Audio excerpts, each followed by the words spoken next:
Hi everyone, I'm Levita Carlos Mangacoy and welcome back to our subject, Child and Adolescent Development.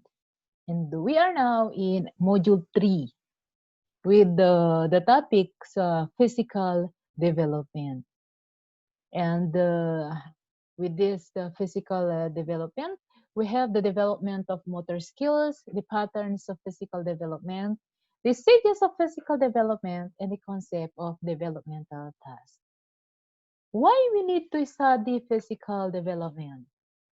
Okay, that is because to be able for us to know why there are some children that learn first before they reach the development period compared to the other children. Like for example, children learn to crawl first before they learn to walk, but some children walk earlier as compared to other children in the same age.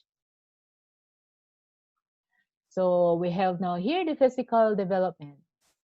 Deals with the movement, awareness of the body, gaining a sense of pace and understanding health and body needs. It is also deals with how an individual develops their ability to move their bodies, hands, feet, and use their senses to explore the world around them.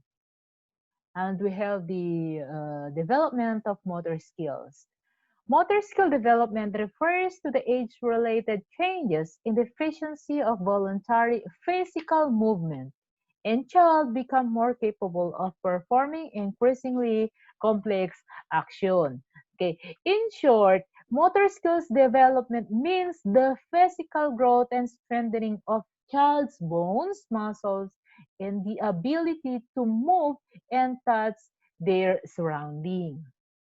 And we have two types of motor skills. We have the first one, gross or large muscle skills.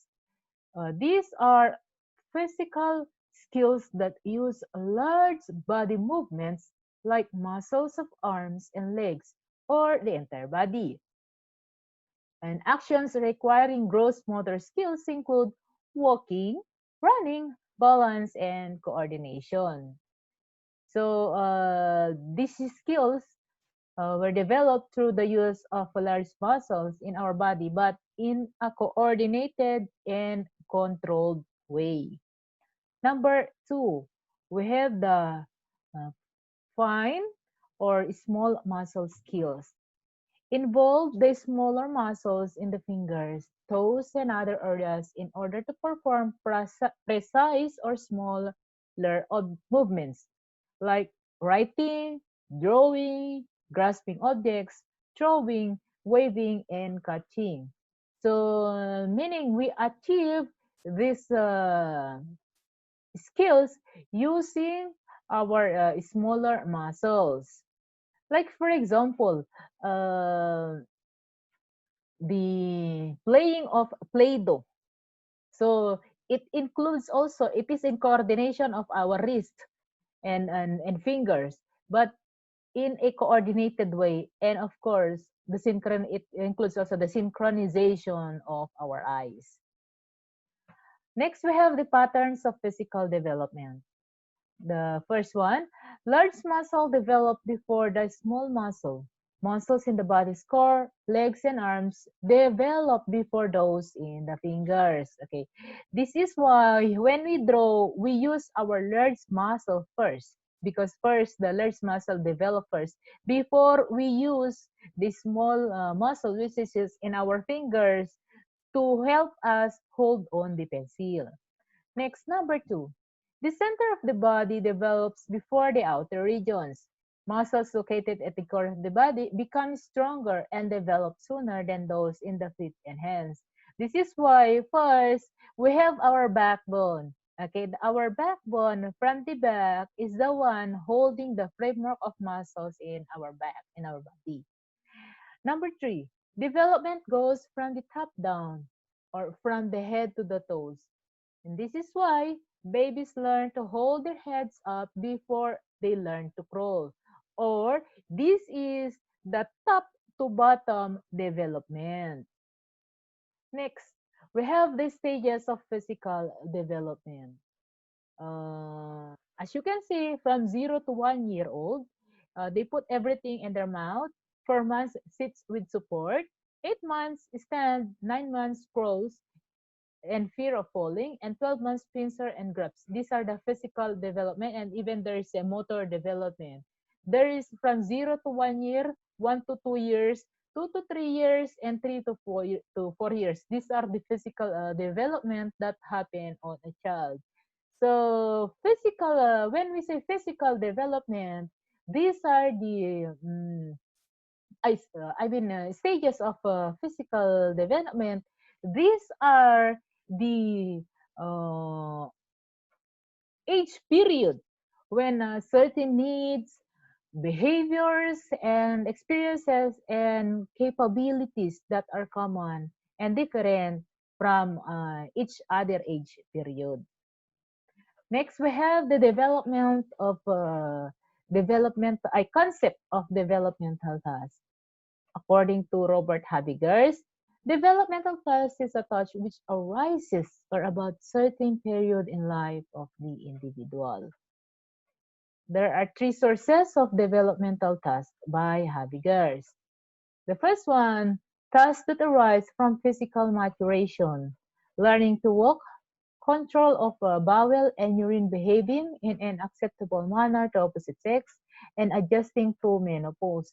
This is now the period of maturation wherein we develop these things. Next, letter B, tasks that arise from personal issues, choosing an occupation, figuring out one's philosophical looks. This is why when we go to college also, we need to choose our degree course. Next, letter C. Tasks that have their source in the pressures of society. Learning to read, learning to be a responsible citizen. Example for this one is this is why also we follow the rules and regulations of our country or the laws. Next topic, we have the factors that influences physical development. The first one, we have the genetic and hereditary. The second one, environmental. The third one, social influences, and we have the cultural influences. When we say genetic and hereditary, it is a number of studies have shown that physical growth, both in body and height, is governed by hereditary factors. Puberty signifies a marked growth spurt with a rapid increase in size and weight. Each experience of puberty will vary in its individual, with the total duration lasting about 4.5, and girls starting theirs at around the age of 11 and boys at 13. Each individual is born with a unique set of genetic instructions that determines his or her physical growth. And genetics have strong influence on the rate of growth, size of body parts, and the onset of growth events. This shows that really genetics have a strong influence to the great growth of our development. And there are also children who are born with genetic disorders. And some of these inherited disorders include the cystic fibrosis, the sickle cell anemia, and including the color blindness, and many more. Next, we have the environmental. Physical growth is dependent on the kind of food that we eat and how much of it that we consume. Nutritional content is very important, and without the correct diet, height and size could be impaired, leading to low weight or obesity. Educational and family income can also play a part in child development. From the word environment, okay, anything around the child can change its physical growth. Like for example, when the child eat unhealthy instead of healthy food. So the nutrition, the climate, and toxins are even environmental factors that could affect the physical development. Next, we have the social influences. Children learn motor skills by starting with stiff and uncoordinated actions that transform into fluid and smooth movements through practice and repetition. And society helps the parents and caretakers set movement benchmarks. Adults encourage and motivate children to perfect movements to meet family ideals. Schools also influence movement by setting standards for teachers and daycare workers. In this factor, what the child learned really at home will be improved and gain more upon socializing with in the schools with her classmates and friends and even in the neighborhood. We have the last one, cultural influences. Some influences value special motor skills, and parents and society encourage their children to develop this by allowing children to practice the motor skills. But studied children from the same culture living in the United States, the accelerated development disappeared. Motivation and opportunities for practice are key for motor skill development. It explains that the difference in body size and shape over are among the most very obvious ways in which humans vary.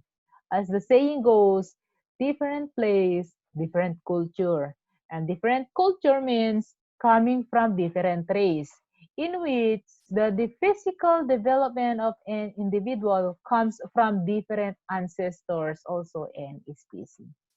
That's it. That's the end of our lesson for this module 3. Hope to see you again on module 4 and thank you for listening.